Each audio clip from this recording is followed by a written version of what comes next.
Here's everything you missed in Lovecraft Country Episode 1. Until last weekend, the Sunday Scaries was just a term for that inexorable sense of dread that Monday and a brand new work week were just right around the corner. But now that Lovecraft Country has made its triumphant debut on HBO and HBO Max, we have an actual reason to be genuinely terrified each and every Sunday. Based on Matt Ruff's 2016 novel of the same name, Lovecraft Country takes place during the 1950s and tells the story of Atticus Freeman, played by Jonathan Majors, whose search to find his missing father leads him into a world of supernatural mystery, doomsday cults, and monsters of every stripe imaginable.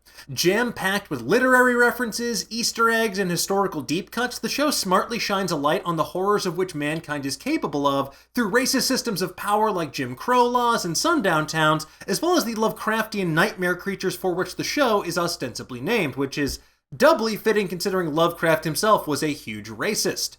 While some of these references are overt, others might go unnoticed if you're not keeping your hundreds of Shoggoth-like eyes wide open. So here's everything you might have missed in Lovecraft Country Episode 1. Just kidding, I forgot to warn you, this episode is obviously going to be full of spoilers if you haven't seen the show, so don't say I didn't warn you, because let's get this show on the road.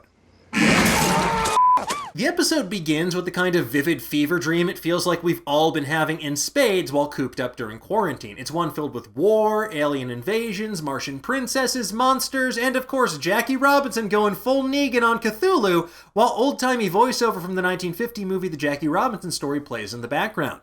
This sequence also seemingly references H.G. Wells' War of the Worlds, multiple H.P. Lovecraft stories, and as we'll soon see in greater detail, Edgar Rice Burroughs' A Princess of Mars. So, following the dream, Atticus is on a bus trip from Florida to his hometown of Chicago. But the bus breaks down, and while he's sitting on the side of the road, we get our first glimpse of Atticus's penchant for pulp stories and sci-fi. He's reading A Princess of Mars. It's a book about an ex-Confederate officer who strikes gold, runs from Apaches, and winds up taking shelter in a cave that transports him to Mars.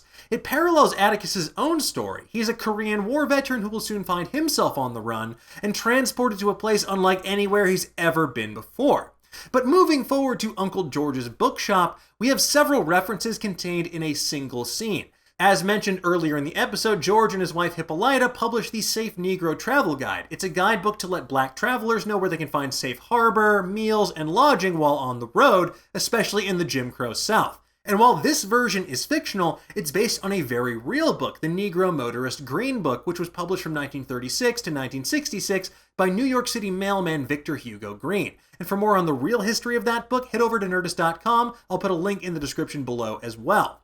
While waiting for his uncle, Atticus picks up a copy of H.P. Lovecraft's The Outsider and Others. It's a collection of short stories including tales like The Call of Cthulhu, The Color Out of Space, and The Dunwich Horror, just to name a few. Now, this tome is especially important because it leads to the revelation that Atticus's missing dad is not in the fictional Lovecraftian setting of Arkham, Massachusetts, but rather in the equally fictional and mysterious Ardham, Massachusetts. But not before Atticus and his uncle can name-drop Lovecraft's 1922 short story Herbert West Reanimator about, you guessed it, bringing the dead back to life. Next up, when Atticus tries to find some leads about his missing father, he wanders into Denmark Vesey's bar. So Denmark Vesey was a carpenter and a formerly enslaved person who was accused and ultimately convicted of organizing what would have been one of the largest slave revolts in U.S. history. Moving on from there, in his father's apartment, Atticus grabs a copy of The Count of Monte Cristo, which, sadly, is not the chronicle of the creation of a delicious sandwich, but rather Alexandre Dumas' 1844 tale of a man who's unjustly imprisoned in an island fortress off the coast of Marseille. He then escapes to find fortune and revenge on those who wronged him, and you'll see exactly why this is so important in the episodes to come. When Atticus, Letty, and George finally hit the road to Ardham, we hear voiceover from James Baldwin's iconic pin drop speech from his 1965 debate with William F. Buckley at Cambridge University.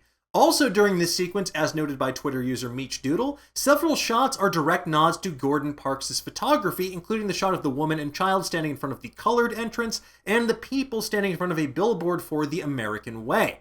So later on in their trip, our heroes make it to the town of Bideford in Devon County, Massachusetts. And while Massachusetts has neither a Devon County nor a Bideford, which is actually pronounced Bideford, Bideford is a real town that exists in Devon County, England. In 1682, Bideford was the site of a witch trial for Temperance Lloyd, who was tried and executed for witchcraft after she was allegedly visited by and fornicated with the devil, who appeared in the shape of a black man.